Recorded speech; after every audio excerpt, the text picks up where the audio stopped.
سلام پہنچانا اور میری امت کے لیے دعا کے لیے کہنا کہ ان کے پھر دعا کی وجہ سے کیا ہوگا کہ وہ دعا تو کر دیں گے لیکن اللہ تعالیٰ قبول کرے نہ کرے یہ بات بھی نہیں، بلکہ دو جہاں کے مالک میرے آقا نے فرما دیا کہ ان کی دعا کی وجہ سے میری امت کے قبیلے ربی اور مضر کے بکریوں کی بالوں کے تعداد کے برابر اللہ تعالیٰ میری امت کی بخشش کرے گا اور ان کی شفاعت میری امت کے حق میں قبول کرے گا۔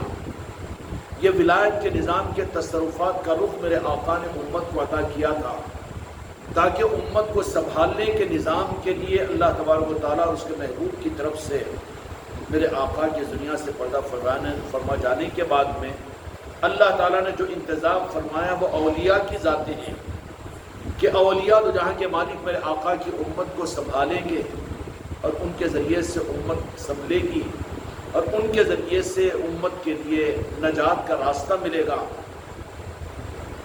اتنے اہم ذمہ داری کے لیے اللہ تبارک و تعالیٰ نے اور دو جہاں کے مالک میرے آقا نے اولیاء کو یہ ذمہ داری عطا فرمائی۔ اس لیے اولیاء یہ اللہ تعالیٰ کے پسندیدہ بندے بھی ہوتے ہیں اور وہیں پر میرے آقا کے چہیتے بھی ہوتے ہیں، اللہ کے بھی اور اس کے محبوب کے بھی میرے آقا کے بھی چہیتے ہیں۔ اور پھر ان کی چاہتوں کا عالم یہ کہ اولیاء ہر لمحے نالن پاک مصطفیٰ اور منش مصطفیٰ سے جڑے ہوئے ہوتے ہیں۔ یہ ایک مزاج اور یہ رخ اولیاء اکرام کا دو جہاں کے مالک میرے آقا نے امت کے سامنے رکھ دیا۔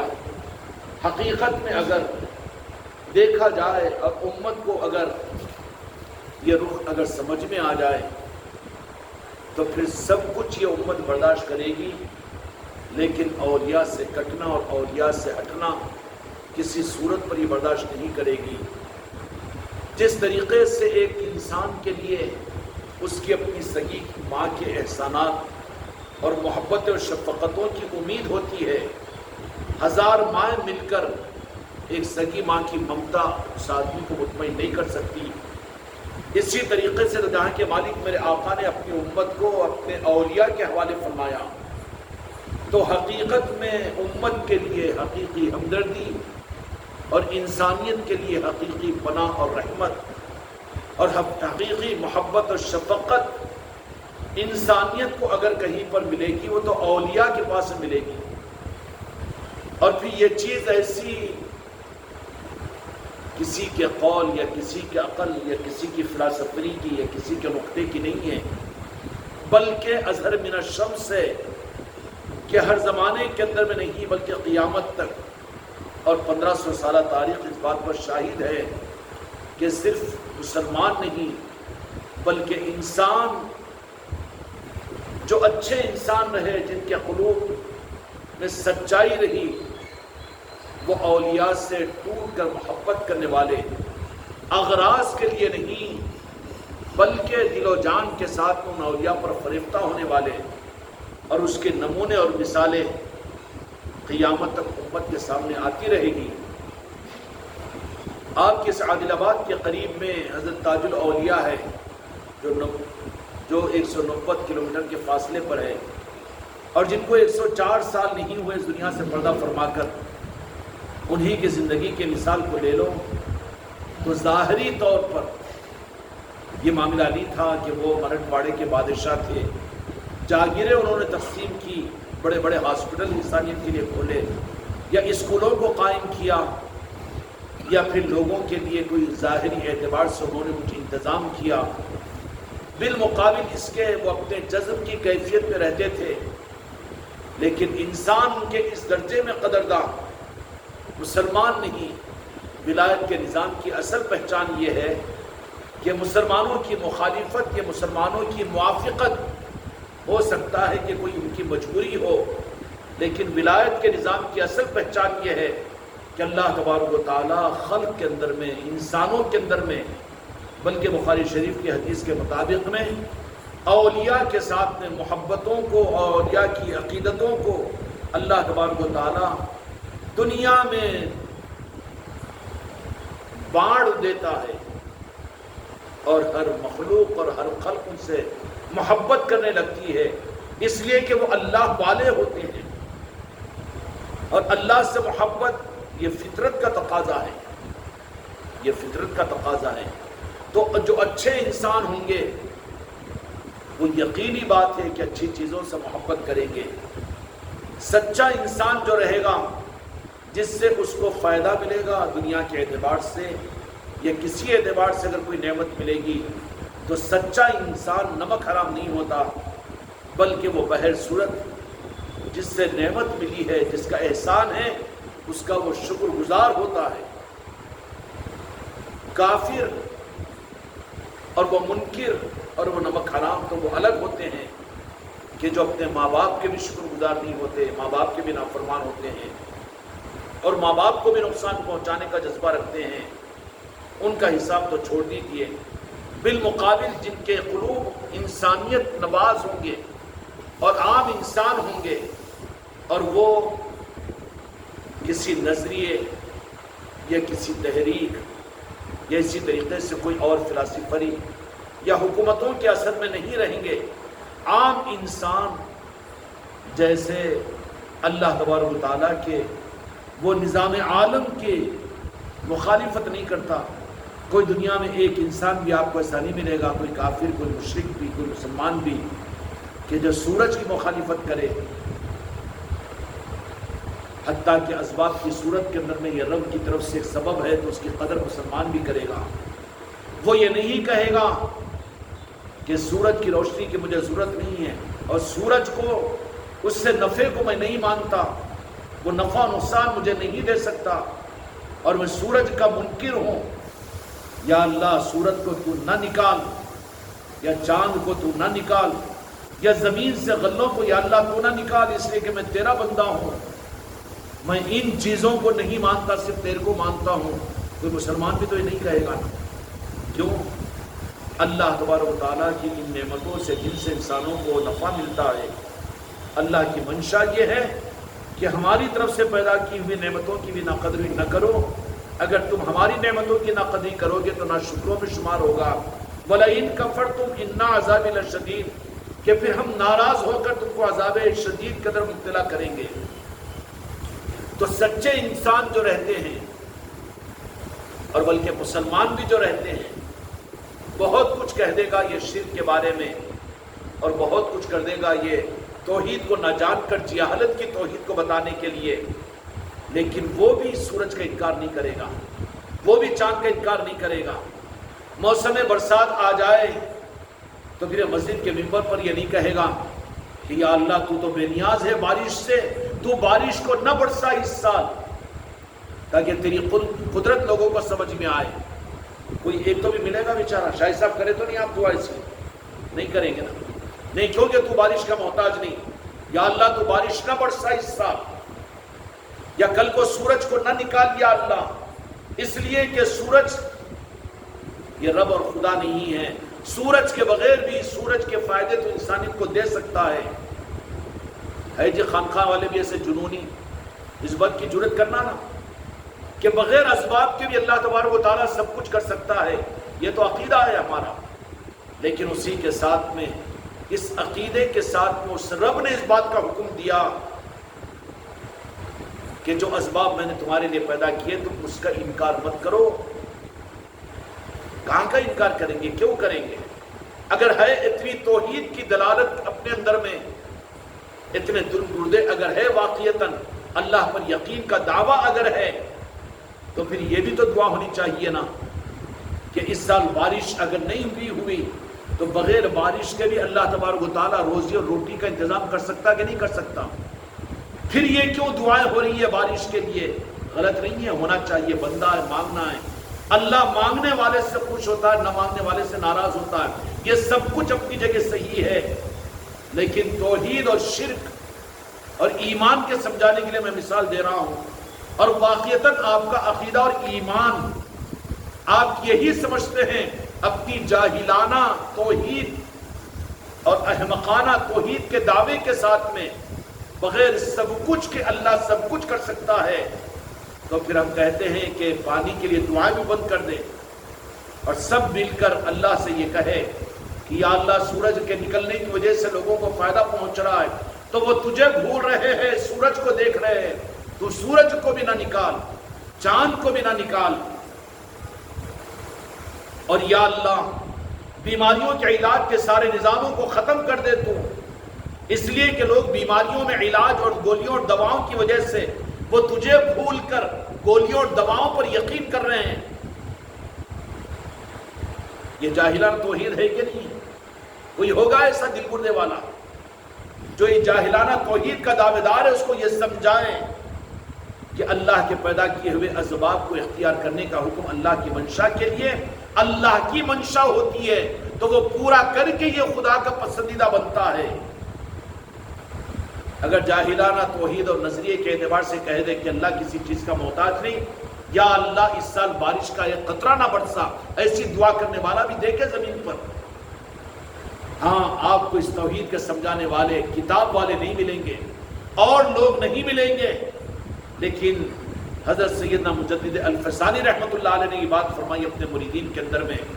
کیا فرمایا؟ ملفوظات کے اندر میں، ملفوظات کے الفاظ تو صحیح یاد نہیں، لیکن اس کا مفہوم یہی تھا کہ اگر اللہ تبارک و تعالی زمین کو تانبے کا بنا دیا اور آسمان کو لوہے کا، اور برسا برس ایک پانی کا قطرہ زمین پر نہ برسے، ایسے قحط سالی کے ماحول میں اگر میرا عقیدہ اور میرا یقین کہ دوسرے وقت کا دوسرا نوالا مجھے کیسا ملے گا، تو میں اپنے کو اس روئے زمین کا سب سے بڑا کافر سمجھوں گا۔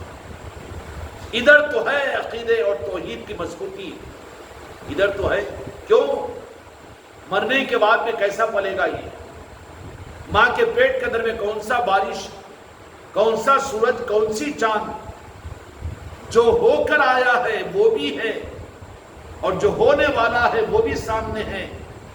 اسباب کے بغیر رب تو پال کر بتایا، قبر میں بھی پال کر بتائے گا اور ماں کے پیٹ میں بھی پال کر بتایا، لیکن اس وقفہ دنیا کے اندر، امتحان گاہ کے اندر میں اس کے پیروں میں لغزش، عقیدوں میں خرابی، دماغ کا فطور اور علم کی کمی، جہالت کا غلبہ اگر ہے تو اس کی اصلاح کا بھی تو طریقہ ویسے ہی ہونا چاہیے نا،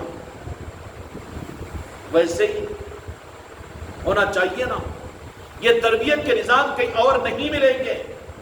ہاں، یہ تربیت کے راز اللہ تبارک و تعالیٰ نے اپنے ہمرازوں کو عطا فرمائے، پیران کامل کے پاس اپنے مریدین کو کہیں اور نہیں ملیں گے۔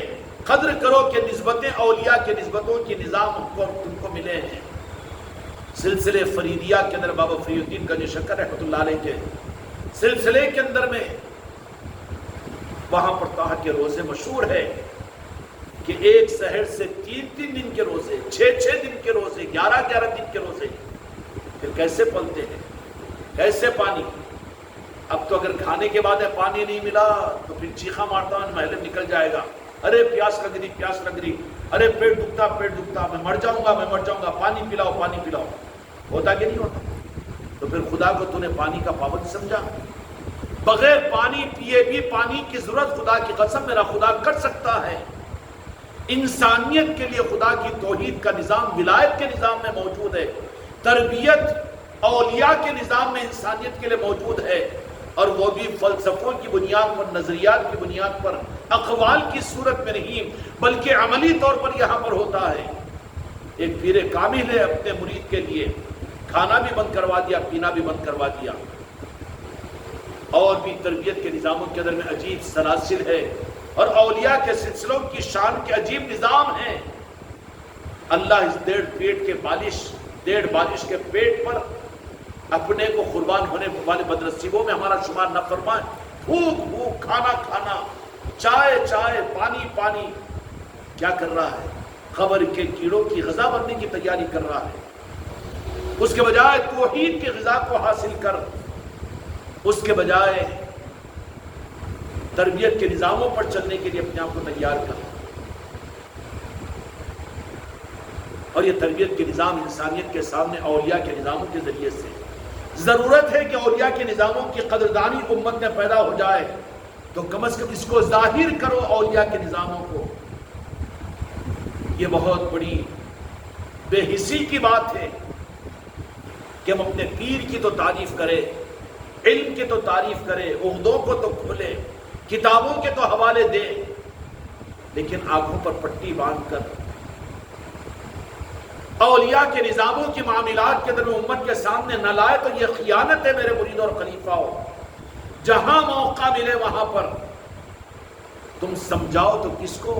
تمہاری اوقات نہیں کہ قرآن کی آیتیں سمجھاؤ، تمہاری اوقات نہیں کہ صحابہ کے واقعات کو سناؤ، تمہاری اوقات نہیں کہ تم بڑے بڑے اولیاء کے واقعات کو سمجھاؤ، لیکن یہ تو سمجھا سکتے ہیں کہ جو نظام ولایت ہم کو ملا خانقاہ کی صورت میں، اس نظام کے اندر جو تربیت کی باتیں ہیں، جو کچھ نظام ہیں، اپنی خانقاہ کو تو سمجھا سکتے ہیں۔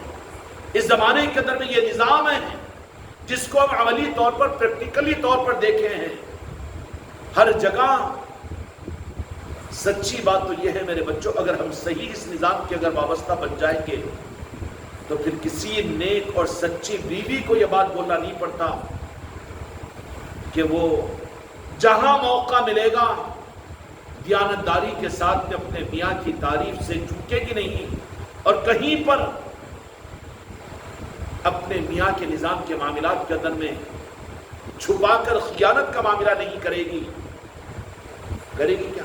بلکہ وہ تو کوشش یہ کرے گی کہ کسی طرح سے جس کے ہاتھوں سے مجھے نعمتیں مل رہی ہے اس کی عظمت کو اور اس کے نظام کو، اگر سگا ماں بھی پوچھے کہ بیٹی کیسی ہے تو سچی بیٹی ہوگی تو چاہے کچھ بھی ہو لیکن کہے کہ ابا جان میں تو اپنے گھر کے اندر میں اپنے سسرال میں بڑا خوش ہوں، اور ایک بات اگر پوچھے باپ تو 4 بات خوشی کی کہے گی کہ میں بہت خوش ہوں اور بڑی سکون کے ساتھ اپنے گھر کے اندر میں۔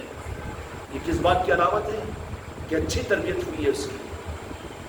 اگر ہم بھی اس خانقاہ کے نظام کے معاملات میں چشم پوشی سے کام لے رہے ہیں، سب کچھ تو سمجھانے کی کوشش کر رہے ہیں، جہاں موقع ملے سب کچھ بتانے کی کہ اٹلی کا نظام یہ اور ترکی کا نظام یہ اور سعودیہ کا نظام یہ اور پھر جامعہ نظامیہ کا نظام یہ، دیوبند کا نظام یہ، اور فلاں کتاب کا مسئلہ یہ اور فلاں اولیاء کا معاملہ یہ، لیکن خیانت ہوگی کہ تجھے جس نظام سے سب کچھ ملا اس نظام کو تو ظاہر نہ کرے۔ خیانت کا معاملہ ہوگا یہ، کیوں کہ جس تھالی کے اندر میں تجھے کھانا ملا ہے رب چاہتا ہے کہ اس کا صاف کرنا خدا کو پسند ہے اور اس کا احترام کرنا تیرے لیے واجب ہے۔ اسی طریقے سے تم کو ہم کو کون ہے جو میرا مرید گمراہ یہ کہہ دے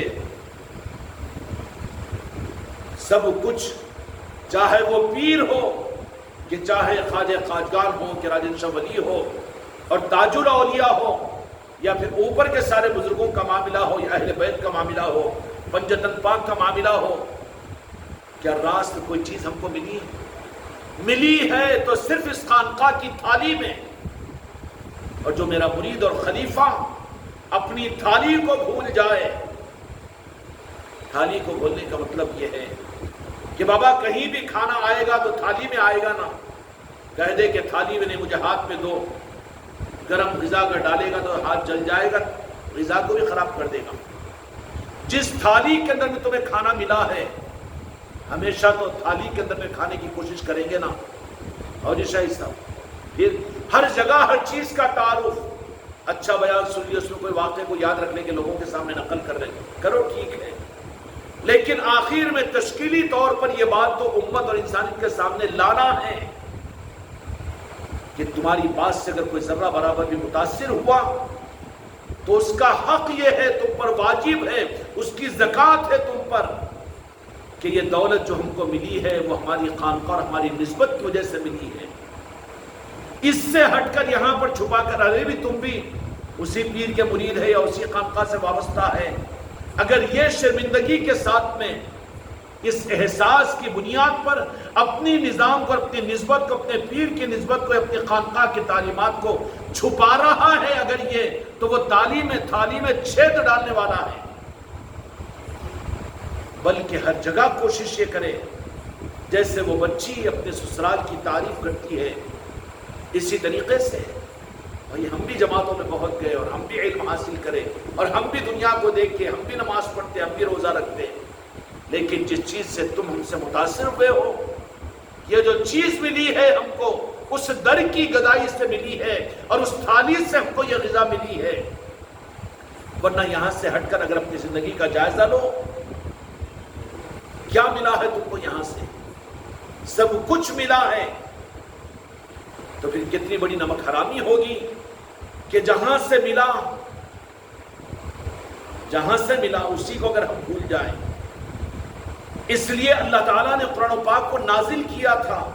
اور اللہ تبارک و تعالیٰ کی معرفت اور پہچان، صحابہ کو کیسے کمالات نہیں ملے، لیکن جب وہ قوموں کے اندر میں دعوت دینے کے لیے کوئی مصر کو پہنچے، کوئی شام کو پہنچے، کوئی حبشہ کو پہنچے اور کوئی اندلس کو پہنچے صحابہ اکرام رضوان اللہ تعالیٰ علیہ اجمعین، تو صحابہ کا دعوت کا اسلوب یہ نہیں تھا کہ یہ اللہ کی کتاب ہے، قرآن ہے اور یہ شریعت کے اصول ہے اور پھر یہ اس کے اندر میں یہ حلال ہے یہ حرام ہے. ان کی دعوت کا اصول کیا ہوتا تھا کہ پہلے اپنی ذات کا تعارف کرواتے. ہم تو وہ ہے جو بغیر تحقیق کے زمین پر گرا ہوا خون چاٹ لیا کرتے تھے، کیڑے مکوڑوں کو کھا لیا کرتے تھے، اپنی اولادوں کو ہم درگور کر دیا کرتے تھے. پہلے اپنی ذات کو اتنا نیچے گرا دیتے، اس کے بعد وہ قومیں کہتی کہ پھر اس اعلیٰ مقام پر کیسے، تمہارا عروج کیسے، تمہاری شرافت کیسے اور تمہاری عظمت کیسے، تمہارے یہ اخلاق کیسے. سوال کرتی وہ قومیں. تو سیدھا پھر قرآن کو کہ اللہ نے کتاب بھیجی ہماری رہبری کے لیے، جیسا آج کل ہوتا ہے نا، یہ نہیں تھا وہاں پر. صحابہ یہ کہتے کہ ہم ایسے تھے، اپنے کو گرا دو ان کے سامنے. آدمی کی نفس کشی، اس کا نفس ختم ہوا، اس بات کی تصدیق ہوگی ہے. ورنہ نفس کو بچا کر اگر وہاں پر پھر بچاؤ کے ساتھ میں، بناؤ سنگار کے ساتھ میں نہیں، وہ بھی ہوا. پھر کیسا بہت آخر میں ہم بھی مرید بن گئے، ہم بھی خانقاہ سے وابستہ ہے. ارے گنڈے، نمک حرام ہے تو، تیری تو پہچان جس نظام سے ملا ہے، تیرے اٹھنے بیٹھنے چلنے پھرنے میں، تیری ملاقاتوں میں، تیری گفتگو میں کسی چیز کے ابھر کے آنے کی بات اگر ہوگی تو جہاں سے تجھے یہ سب دولتیں ملی ہے، اگر اس دولت کو لینے کے بعد اگر ملنے کے راستے کو اگر نظر انداز کر دے تو پھر یہ بہت ناقدری کی بات ہوگی. اور ایسا بندہ اللہ تبارک و تعالیٰ کے پاس میں قدرداں بندوں میں شمار نہیں ہوگا. وَلَئِن كَفَرْتُمْ إِنَّ عَذَابِي لَشَدِيدٌ کہ خطرہ ہے کہ نعمت کی ناقدری کے اوپر خدا نعمت کو چھین بھی لے گا اور اس کے بعد میں عذاب علیم میں مبتلا کر دیا جائے گا. اس لیے اللہ تبارک و تعالیٰ نے اس زمانے کے اندر میں تم کو اور ہم کو، پوری امت کا چھوڑ دیجئے اور پورے مسلمانوں کا چھوڑ دیجئے اور دوسرے لوگوں کا چھوڑ دیجئے اور دوسرے برادریوں کا چھوڑ دیجئے، لیکن تم کو ہم کو جو کچھ ملا ہے، جو کچھ جس معیار پر ہے کہ لوگ سر آنکھوں پر تمہیں بٹھا رہے ہیں، تمہاری تعریفیں کر رہے ہیں اور تم کو سر آنکھوں پر بٹھانے کو تیار ہے، اور بد پیچھے تمہارے گن گانے میں کم نہیں ہو رہے ہیں. سامنے تو نہیں کہتے لیکن بد پیچھے تو یہ تحقیق کر لینا کہ نہیں بھلے ہیں، اچھے ہیں انسان، ہم تو کیا سمجھے تھے، لوگوں نے ہم کو کیا سمجھا دیا تھا. کہہ رہے کہ نہیں کہہ رہے لوگ، ہم کتنے بزدل ہو گئے تھے، کیسا سمجھ رہے تھے خانقاہ کے نظام کو اور یہ پیری مریدی کے راستے کو ہم کتنی گمراہیت میں. ارے بڑے بڑے متشدد لوگ اس بات کا اقرار کر رہے ہیں. اقرار کر رہے تو خوشی کی بات، ارے ان کا اقرار ہے وہ، چلو توبہ کی توفیق اللہ تعالیٰ ان کو دے. ہو رہا کہ نہیں ہو رہا؟ لیکن ہماری طرف سے کہ وہ تو کہیں، لیکن اپنی ذات کے ساتھ اس کا بھی حق ادا ہو رہا ہے کہ یہ سوچنا، ہمارے خوابوں میں، ہمارے جاگنے میں، ہماری سانسوں میں ہماری قابلیت کو الاپنا یا اپنی شخصیت کو منوانا یا اپنی ذات کی پہچان دینا. نہیں، ہمارے اندر بھی تو خوبیاں تھی، ہم بھی تو خاندانی لوگ ہیں، ہم بھی تو علم والے ہیں اور عمل تھا، ہم بھی تو لٹریچر کا مطالعہ کرنے والے، ہم بھی تو تقریر کرنے والے تھے اور ماشاءاللہ ہم بھی تو بڑے خاندانی لوگ ہیں. نہیں، کچھ بھی نہیں ہے. وہاں پر دیانتداری کے تقاضے کے لیے ضروری ہوتا ہے کہ صحابہ کا اسلوب یہ تھا. حالانکہ بڑے بڑے خاندان اور قبیلے اور نسب کے اعتبار سے وہ صحابہ بھی موجود تھے، لیکن ان کا اسلوب دعوت اس نعمت کی قدر کا اظہار اس درجے میں کہ ان قوموں کے سامنے جا کر اپنی ماضی کو رکھ دیتے کہ ہماری حیثیت تو یہ تھی، اور جب تک یہ مزاج تمہارے ہمارے اندر میں پیدا نہیں ہوگا، یہ سچی دیانتداری کا ثبوت نہیں ہے، بلکہ فرق ہے، نمک حرامی کا جرثومہ ملا ہوا ہے۔ اپنے آپ کو ظاہر کر دیتے کہ ہم ایسے جاہل اور ہم ایسے گوان اور ہم ایسے بے علم نہیں، ہم بھی پہلے سے تہجد گزار تھے، ماشاءاللہ ہم بھی تو علم والے تھے، اور بڑے کتابوں کی لائبریری ہمارے گھر کے اندر میں، اور ماشاءاللہ ہماری بھی توتی بولتی تھی۔ یہ سب نہیں ہوگا، بلکہ ان سب کے بعد میں جب یہ دولت ملے گی تو پھر سچے قدردانوں کی پہچان ہوگی کہ وہ سب چیزیں تذکرے میں بازو کرتی جائے گی، اور وہ بھی ذات سے اگر کوئی متاثر ہو رہے ہو تو وہاں پر بادرانہ خاصہ مجبوری کے لیے وہ چیزوں کو دہرائے گا، لیکن اس کے بعد میں سمجھائے گا، مقصد پر لائے گا کہ کچھ نہیں ملا وہاں پر، سب پیتل تھا، اور سونا اگر تھا تو چوکھٹ کی غلامی میں ملا۔ اس لیے میرے بچوں کہیں ہم ناقدروں میں شمار نہ ہو جائے، کیونکہ حدیث پاک کے اندر میں ناقدروں کے لیے بڑی وعید آئی ہے کہ ناقدری، ہائے ہائے، ناقدری کرنے والوں سے نعمت اللہ تعالیٰ چھین بھی لیتے ہیں اور عذاب علیم میں مبتلا کر دیتے ہیں۔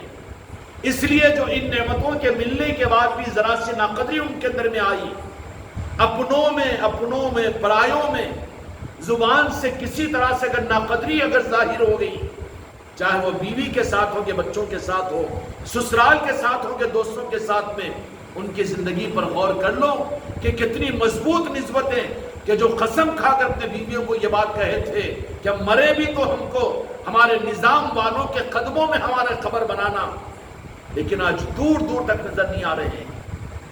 کیا وجہ ہے؟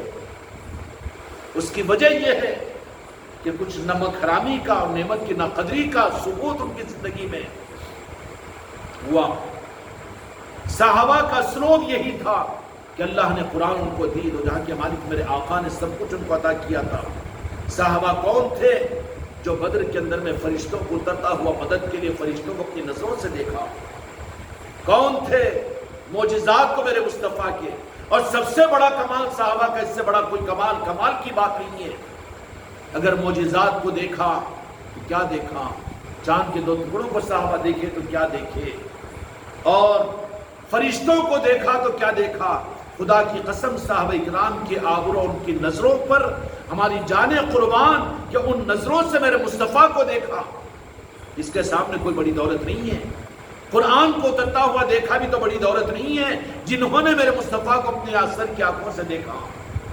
ان سب کے باوجود اس نا تشکر کا راستہ اور اظہار حقیقت کا وہ طریقہ، میرے بچوں ہم سب طالب علم ہیں، ان بزرگوں کی تعلیمات کو ہم سن کر غور کر اپنی ذات کے لیے، یہ دوسروں کو سنانے کے لیے نہیں، بلکہ اپنے نظریات کو، اپنے عقیدے کو اور اپنی توحید کو اور اپنی نعمت کا فرمانبرداری کو صحیح کرنے کے لیے تعلیمات ہے۔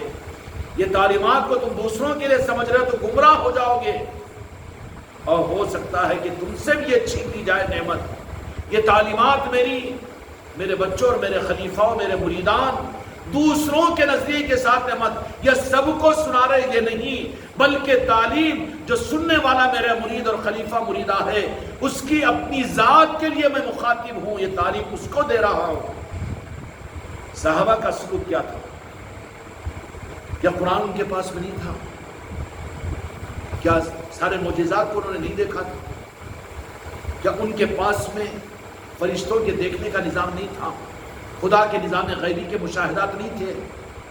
میرے آقا نے تم کو سب کچھ عطا فرما دیا تھا، لیکن جا کر حق کو بتانے کے لیے جو اسلوب اختیار کیا، کاش کے وابستگان خانقاہ محمدی اجمیری نصرتی اس بات کو سمجھ لے کہ کیا کہتے تھے۔ جا کر ان قوموں کے پاس میں، رستم زماں کے پاس میں چلے گئے، متمدن قوم، تہذیب یافتہ قوم، ارے ہم چشتہ رومال ڈال کر گئے اور وہاں پر اپنے ظاہر کرے، وہ کیسا ذرا چھپاؤ نہیں۔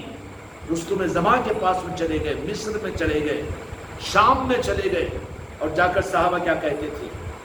پہلے اپنے آپ کو ان کے نظروں کے سامنے اتنا گرا دیتے کہ وہ تو کہتے، وہ سمجھ جاتے کہ یہ تو ہم سے کمتر تھے، ہم سے زیادہ نعوذ باللہ ذلیل تھے، ہم سے زیادہ غیر متمدن تھے. جو گرانا نہیں جانا، جو گرا نہیں سکا اس نظام میں، اس کو میرے آقاؤں کی طرف سے اٹھایا بھی نہیں جائے گا. ہم اپنے آپ ہی کو سنبھال رہے ہیں. یہ ہمارا بھی ایک معاملہ ہے، ہمارا بھی ایک علم ہے، ہمارا بھی ایک معیار ہے، ہمارا بھی ایک اسٹارٹر ہے، ہماری بھی ایک کیٹیگری ہے. نہیں، یہاں پر تو اٹھایا انہیں جاتا ہے جو گرا دے. کیا کر دیں؟ گرا دے. جو گرانا نہ سیکھے اس نظام کے اندر میں، من تواضع للہ ورفع اللہ، خدا کا قانون ہے یہ، حدیث قدسی ہے. جو گرانا نہ چاہے حق کی راہ میں، خدا ان کو اٹھائے گا بھی نہیں. اور جو خود ہی سے اپنے کو گرانے کے بغیر اٹھانے کے لیے اچھلیں گے، ان کو گرا دیا جائے گا، ان کا ہاتھ پیر ٹوٹ جائے گا، ان کا منہ پھوٹ جائے گا، وہ پھر کھڑے رہنے کے قابل نہیں بنیں گے. نظام سے ہٹ کر اگر اپنے آپ کو ہم اٹھانا چاہیں، ہمارے خاندان کو دیکھو، ہماری شرافت کو دیکھو، اور ہماری تقریر کو دیکھو، اور ہمارے عہدوں کو دیکھو، اور ہمارے بیانوں کو دیکھو، یا ہماری ذاتوں کو دیکھو، ہماری سخاوت کو دیکھو، یا ہمارے آباء و اجداد کو دیکھو. یہ کیا ہے؟ گرایا ہی نہیں تو اس نظام کے اندر میں اٹھایا بھی نہیں جائے گا. اور جو گرا دیں نظام کے معاملات کے اندر میں، انسانیت کے سامنے بے دھڑک تعارف کروا دے ہم کہ اتنے گرے ہوئے ہم تھے، عقیدے کے اعتبار سے، اسلام کے اعتبار سے، علم کے اعتبار سے، عمل کے اعتبار سے، فہم و فراست کے اعتبار سے. اپنے آپ کو گرا دو. اسلوب دعوت ہے یہ. جب ہی تم سے اس نظام کا حق اور نظام کا کام لیا جائے گا، پہلے انسانوں کے سامنے اپنے آپ کو گرانا سیکھو. میرے خلیفہ اور میرے مریدین، اور بالخصوص وہ جو تقریر کرنے والے ہیں، لوگوں کو نظام سمجھانے والے ہیں، نعتیں پڑھنے والے ہیں، جن کو اللہ تبارک و تعالیٰ نے صلاحیت عطا فرمائی لوگوں کو سمجھانے والے ہیں، پہلا کام میرے بچوں اور میرے خلیفاؤں کا اصول کے اعتبار سے اپنے کو گرانا سیکھو. کہ تم تو بھی ماشاءاللہ اچھے ہوں گے، لیکن تم سے زیادہ ہم نیچے گرے ہوئے تھے، اور ہم بھی اس کو بہت عیب کی چیز سمجھتے تھے. دھوکے میں ہم تھے، زندگی دھوکے میں گزر رہی تھی، اور اسی کو کمال سمجھتے تھے. لیکن جب دامن ملا ہے اور نسبت ملی ہے ہم کو، تب جا کر احساس ہوا کہ ہمارا دھوکہ ہم پر کھلا ہے. جو گرانے کو تیار نہ ہو، جو خلیفہ، جو مرید، جو مریدان، بلکہ اپنے کو بچا کر اوپر اٹھانے کی چکر میں ہے. سمجھ میں آ رہی بیٹا؟ پہلے گرانا سیکھو تو ان کو اٹھایا جائے گا. میرے غوث و خواجہ پنجتن پاک اور رب نے بھی یہی فرمایا، من تواضع للہ رفع اللہ. جو گر جائے، گر جانا سیکھے اور اپنے کو گرانا سیکھے، تو پھر رفع اللہ کہ اللہ تبارک و تعالیٰ ان کو اٹھاتا ہے. ہم اپنی تقریروں سے اوپر اٹھ نہیں سکتے، اپنی قربانیوں سے ہم اٹھ نہیں سکتے. نہیں معلوم کیا مہینے کے اندر میں 3-4 لنگر ہم کرا دیتے. نہیں اٹھ سکتا تو اس سے زیادہ تو کنڈیشنری نماز روزانہ جا کر کھلا رہا ہے، دیکھ. اس سے زیادہ تو مندروں کے اندر میں پرساد بٹ رہا ہے، جا کر دیکھ. اس سے زیادہ منہ کے جانوروں کے لیے امبیڈکر چوک پر بڑے بڑے مارواڑی ساہوکار اپنے ہاتھوں میں گھاس کے کٹے اٹھا کر لا کر خرید کر جانوروں کو کھلاتے ہیں. تو کیا حماقت کر رہا ہے؟ کون سی چیز ہے جس کے اندر میں اپنے کو ہم اٹھا سکتے ہیں، ہے تقابل کر سکتے ہیں؟ نہیں، روزانہ ہم گھنٹے 2 گھنٹے کی قربانی دیتے ہیں. دیکھ گلی گلی گھوم کر روزانہ 6-6 گھنٹے لگاتے ہیں، مہینے میں 3 لگا لیتے ہیں جماعتوں میں، اور 4 مہینے 50 ہزار خرچ کر کے لگاتے ہیں. تو کیا کر رہا ہے؟ کس لیول میں آئے گا؟ یہاں کی ترقی کا راز میرے بچوں، خانقاہ محمدی اجمیری نصرتی والوں، کہ تم کو ایک راز بتا دیا ہوں آج. یہاں پر گرنا سیکھو تو پھر تم کو اٹھایا جائے گا. اور تم خود اگر گرنا نہ سیکھو، بغیر گرے، اپنی تقریر سے، اپنے عہدوں سے، اپنی قابلیت سے، مولویوں کے، پیروں کے بیانات کو نقل کر کے خود اپنی ذات سے اٹھنا سیکھو، تو وہ اٹھ نہیں سکتا، بلکہ اس کو گرا دیا جائے گا. گھٹنے پھٹ جائیں گے، منہ پھٹ جائے گا، اس کو اٹھایا نہیں جائے گا، بلکہ زمین ہی کے حوالے کر دیا جائے گا. جو اٹھے گا کون؟ کن کو اٹھایا جائے گا؟ جو گرنا سیکھ جائے۔ صحابہ کرام رضی اللہ عنہم ان قوموں کے سامنے، نہیں ہم کو تو ایمان مل گیا ماشاءاللہ، اب ہم تو لوگوں کو تبلیغ کریں گے، لوگوں کو سمجھائیں گے، لوگوں کو بتائیں گے، لوگوں کے سامنے بیان کریں گے اور لوگوں کے سامنے بڑے عہدے کھولیں گے۔ نہیں، بلکہ جن کو یہ موقع ملتا ہو اپنے آپ کو گراؤ، کوئی میرا بچہ بیان کرنے والا کیوں نہ ہو اور چاہے میں کیوں نہ ہو، اپنے کو گرانا سیکھو۔ اگر میرے آقاؤں کی طرف سے تم کو اٹھانا اگر چاہتے ہو، تم اگر عروج چاہتے ہو اس نظام کا، تو جو گرانا نہ چاہے، گرائے نہیں، وہ اوپر اٹھایا بھی نہیں جائے گا۔ اپنے بلبوتے پر اگر اٹھنے کی کوشش کرو گے، گرے بغیر جو اٹھنے کی کوشش کرے گا یا اچھلنے کی کوشش کرے گا، جو گرا نہیں، جو مرید نہیں بن سکا، جو تابعداری پر نہیں آ سکا، اگر وہ اچھلنے کی کوشش کرا، اٹھنے کی کوشش کرا، کیا ہوگا؟ گر جائے گا نا جی، ایسا گرے گا وَلَئِن كَفَرْتُمْ إِنَّ عَذَابِي لَشَدِيدٌ کہ اللہ کا عذاب اس کو تو دفن کر دے گا، دبا دے گا نیچے۔ اس لیے صحابہ کرام کا اسلوب یہ تھا کہ قوموں کے سامنے اپنے آپ کو اس طرح سے گرا دیتے، اس کے بعد میں پھر کہتے کہ ہمارا یہ عروج اور ہماری جو اچھائی تمہارے سامنے ہے اور ہماری ہمدردیاں اور ہماری محبتیں اور جو کچھ اچھائی ہمارے اندر میں نظر آ رہی جس سے تم متاثر ہوئے ہو، یہ ہم کو جو ملی وہ نالن پاک مصطفیٰ سے ملی۔ کہ اللہ نے قرآن دیا اس کا تعارف نہیں کرواتے، بلکہ کہتے کہ اللہ تعالیٰ نے ہمارے درمیان میں اپنے حبیب حضرت محمد مصطفیٰ صلی اللہ علیہ وسلم کو مبعوث فرمایا۔ آپ نے آ کر ہم کو اتنا اوپر اٹھایا کہ جو کچھ کمالات ہمارے دکھ رہے ہو صرف نالن پاک مصطفیٰ کا صدقہ ہے اور صرف ان کی نسبت کا کمال ہے۔ ہائے ہائے، تو پھر کہتے اچھا یہ چیز تم کو ملی تو پھر کیا کرنا چاہیے؟ چلو موقع ہے قوموں کی صورت میں، قبیلوں کی صورت میں مدینہ منورہ کو خاندان کے خاندان، قبیلے کے قبیلے آ جاتے ہیں، ایک ایک صحابہ قبیلوں اور خاندانوں کو تیار کر کے مدینہ منورہ لاتے اور دست مصطفیٰ پر ان کو ایمان کی دولت عطا کروا دیتے۔ کہاں ہے آج ہمارے اندر میں وہ نظام؟ ہم تو خود اچھل رہے ہیں، اپنے کو گرانے کے لیے تیار نہیں، اپنے کمالات لوگوں کے سامنے ظاہر کرنے کی چکر میں ہے۔ بڑی بدنصیبی کی، بڑی محرومی کا راستہ ہے۔ جو بغیر گرائے، جو اٹھنے کی اور اوپر اچھلنے کی کوشش کرے گا، وہ اس راہ کے اندر میں وَلَئِن كَفَرْتُمْ إِنَّ عَذَابِي لَشَدِيدٌ وہ نیچے گر جائے گا، ہاتھوں ٹوٹ جائیں گے۔ اس لیے جہاں پر چاہے ایک انسان کو متاثر نہ ہو، لیکن تمہارا حق یہ ہے کہ تمہارے اٹھنے کے اصل وجہ کو اس کے سامنے کہہ دو کہ یہ تو ہماری خانقاہ کا اور یہ تو ہماری نسبت کا اثر ہے کہ جس سے آپ متاثر، ورنہ ہم تو تم سے زیادہ نیچے گرے ہوئے تھے۔ میرے بچوں، گرنے کا مطلب یہ ہے کہ میں چاہتا ہوں کہ میرے آقا اور اولیاء اور اللہ اس کے محبوب تمہیں اٹھا لے، اٹھانے کا فیصلہ کرے۔ کہیں ایسا نہ ہو کہ بغیر گرے اگر اٹھنے کی چکر کرو تو اور نیچے گرا دیے جاؤ گے اور ہاتھ پیر ٹوٹ جاؤ گے، پھر نظاموں سے اتنے دور ہو جاؤ گے کہ پھر دور دور تک تم نظاموں میں نظر نہیں آؤ گے۔ اس لیے اٹھنے والے اس راہ کے اندر میں وہی اٹھیں گے جو پہلے اپنے آپ کو گرانا سیکھے۔ گرانا یہ نفس کی اصلاح ہے، گرانا بہت شاہ گزرتا ہے، گرانا اپنی شان کے خلاف سمجھتا ہے اور گرانا اپنی ذات کے لیے عیب سمجھتا ہے۔ اگر اس کو ذرا سا برداشت کر لو، چورے اور چماروں کے ساتھ میں بھی تمہارے اندر میں تو بھلائی ہے، ارے بابا تم تو دان دیتے ہیں، تم تو یہ کرتے ہیں، دل گردے کی باتیں نہ چاہیے، تم تو اچھے ہیں، اب میں مسلمان ہو کر برا ہوں مت بولو، لیکن وہ خصوصیتیں تمہارے اندر میں ہیں۔ اسلام نے، قرآن نے دوسری قوموں کی جو اچھائیاں ہیں اس کا انکار کرنے کا حکم نہیں دیا، بلکہ قرآن پاک میں خود اللہ تعالیٰ نے ربانیین کی اور عیسائیوں کی خوبیوں کا تذکرہ فرمایا کہ نہیں فرمایا؟ اٹھنے کا راز صرف یہ ہے کہ اپنے آپ کو گرانا سیکھو، وہ میرا مرید اور وہ میرا خلیفہ،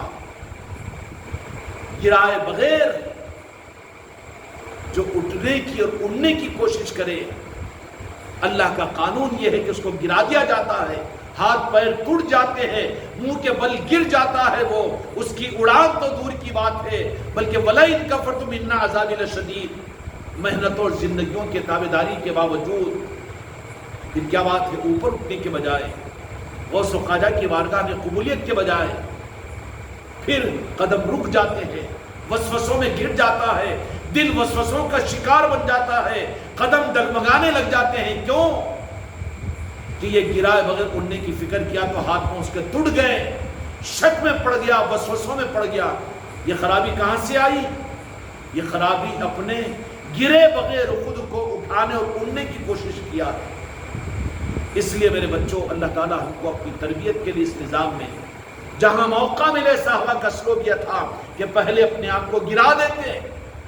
آج بیانات بھی کرتے تو ہمارا انداز یہ ہوتا ہم دوسروں کو نصیحت کر رہے، انہوں برے اور ہم اچھے۔ انتہائی غلط نظریہ ہے، کوئی فائدہ نہیں پہنچے گا نظام کو تیرے ان بیانوں سے، تیرے علم کی بوچھاروں سے اور تیرے چیخنے اور چلانے سے۔ گرانا سیکھ پہلے اپنے آپ کو، ایک انسان کے سامنے ہو کہ 1000 انسان کے سامنے، اپنے کو ان سے اعلیٰ مت سمجھ، سب کے سامنے اپنے آپ کو بھی کم تر سمجھ۔ اس کے بیان سے، اس کی تقریر سے اور اس کے علم سے بھی فائدہ انشاءاللہ پہنچے گا اور حق کا نظام آگے بڑھے گا۔ اور دیانتداری کا تقاضا میرے بچوں تمہارا میرا یہ ہے کہ جہاں بھی تمہاری ذات سے اگر کہیں کوئی متاثر ہو تو تمہارے اوپر واجب ہے کہ اس کی زکوٰۃ تم نظام کا تعارف کرواؤ وہاں پر، اور خانقاہ کا اور تعلیمات کا نظام کا تعارف کرواؤ۔ اگر وہاں پر تم نے چھپایا تو تم نے خیانت کی اور تم مجرم بن گئے۔